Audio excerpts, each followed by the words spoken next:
Very good morning to all of you. आइए आज का सेशन स्टार्ट करते हैं। क्वेश्चन नंबर 1 है 7 दिसंबर को कौन सा दिवस मनाया जाता है।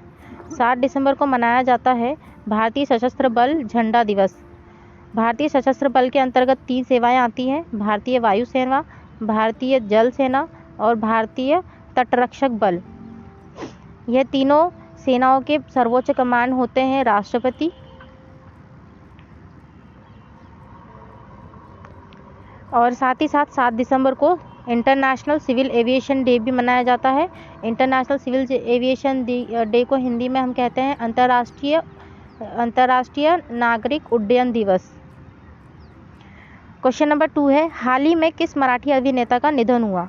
हाल ही में एक मराठी अभिनेता है जिनका नाम है रवि पटवर्धन, उनका निधन हो गया है। और साथ ही साथ मनु मुखर्जी जो कि बंगाली एक्टर हैं उनका, और मधुकर गंगाधर जो कि एक हिंदी लेखक है,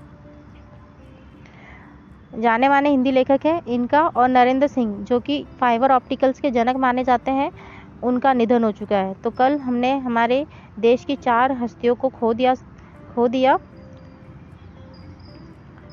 ठीक है, आगे बढ़ते हैं। क्वेश्चन नंबर 3 है हाल ही में इलाहाबाद उच्च न्यायालय ने विवाह के अधिकार को मूलभूत अधिकार माना है। विवाह का अधिकार यह संविधान के किस अनुच्छेद से संबंधित है। तो विवाह का अधिकार जो है वो संविधान के अनुच्छेद 21 से संबंधित है। संविधान का अनुच्छेद 21 है हमारा जीवन जीने का अधिकार। जीवन जीने का अधिकार के अंतर्गत ही विवाह का अधिकार भी आता है। संविधान में भाग 3 के अंतर्गत मूलभूत अधिकारों का उल्लेख किया गया है, जिसके अंतर्गत इसका कुछ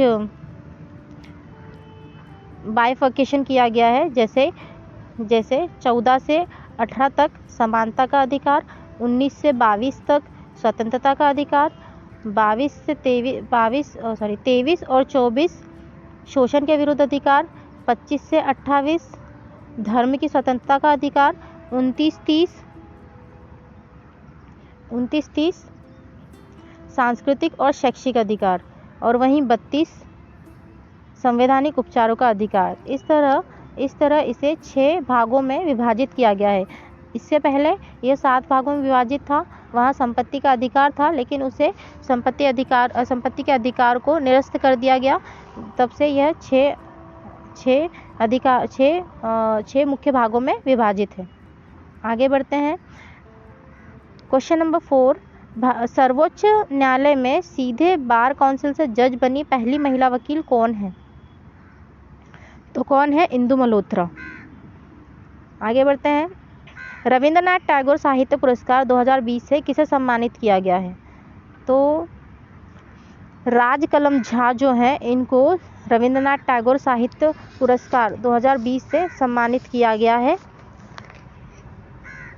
इन्हें इनके उपन्यास द सिटी एंड द सी के लिए जो कि 2012 के निर्भया बलात्कार और हत्या पर आधारित है के लिए सम्मानित किया गया है।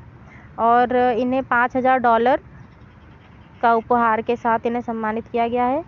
और साथ ही साथ इसकी जो घोषणा हुई थी वो डेनमार्क के कोपेनहेगन में ऑनलाइन की गई है।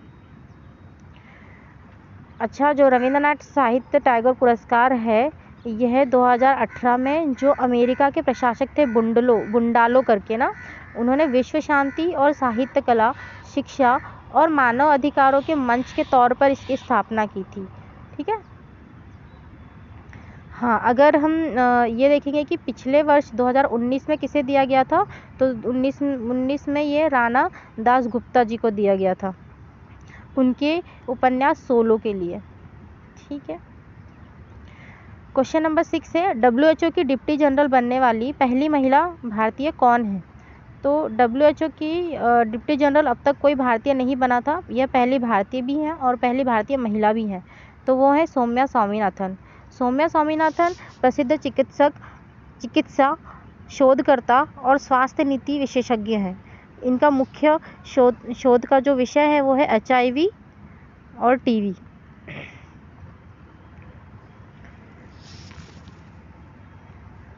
क्वेश्चन नंबर 7 जीरो माइलस्टोन को ब्रिटिश द्वारा स्थापित किया गया था, जो इस बिंदु का प्रयोग सभी दूरियों को मापने के लिए करते थे।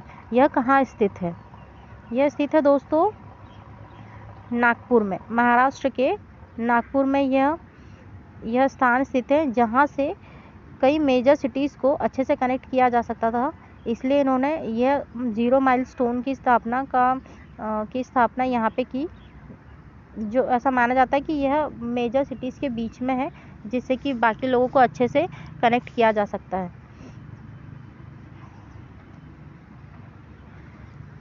क्वेश्चन नंबर 8 है, निम्नलिखित में से किस संधि के परिणाम स्वरूप तृतीय एंग्लो मैसूर युद्ध समाप्त हो गया?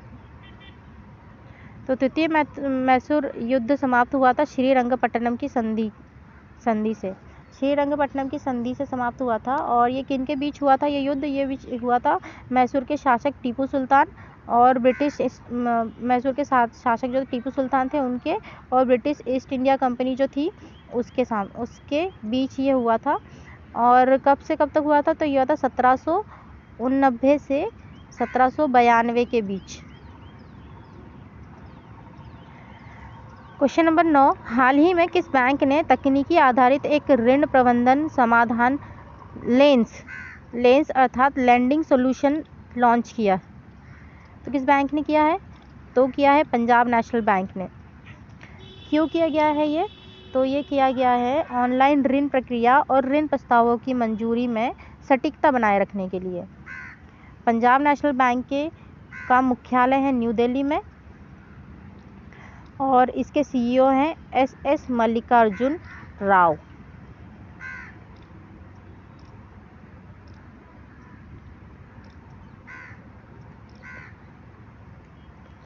आज का आखिरी क्वेश्चन है, निम्नलिखित में से किस भारतीय को the straight time Asian of the year चुना गया? तो किसे चुना गया है? तो चुना गया है आदार पूनावाला को। आदार पूनावाला को the straight time Asian of the year पुरस्कार से सम्मानित किया गया है। क्यों किया गया है? तो इन्होंने कोविड-19 के लिए एक दवाई विकसित की है, एक वैक्सीन विकसित की है, जिसका नाम है कोविशील्ड। कोविशील्ड विकसित की है इन्होंने। किसके साथ मिलकर विकसित की है? तो ऑक्सफोर्ड यूनिवर्सिटी और ब्रिटिश स्वीडिश कंपनी एस्ट्राजेनेका के साथ मिलकर इन्होंने इसको विकसित किया है। और अभी इसका ट्रायल चल रहा है। और एक और बात कि ये जो straight time Asian of the year है, यह आदार पूनावाला के साथ साथ अन्य 6 लोगों को भी चुना गया है, अन्य 5 लोगों को चुना गया है। चीन के कुछ 2 व्यक्ति हैं जिनको चुना गया है, जापान से 1, सिंगापुर से 1 और दक्षिण कोरिया से 1। इन सभी को टोटल 6 लोगों को यह सम्मान दिया गया है। और इन्हीं 6 लोगों को एक टाइटल भी दिया गया है जिसे कहते हैं वायरस बस्टर्ड का टाइटल इन्हें दिया गया है, क्योंकि कोविड-19 महामारी के खिलाफ लड़ाई में इन्होंने अपना काफ़ी सराहनीय योगदान दिया। ठीक है, तो ये रहे आज के 10 क्वेश्चन दोस्तों। Thank you so much. अगर आपको इससे थोड़ी भी मदद मिलती है तो प्लीज़ दोस्तों इसको लाइक ज़रूर करें। Thank you.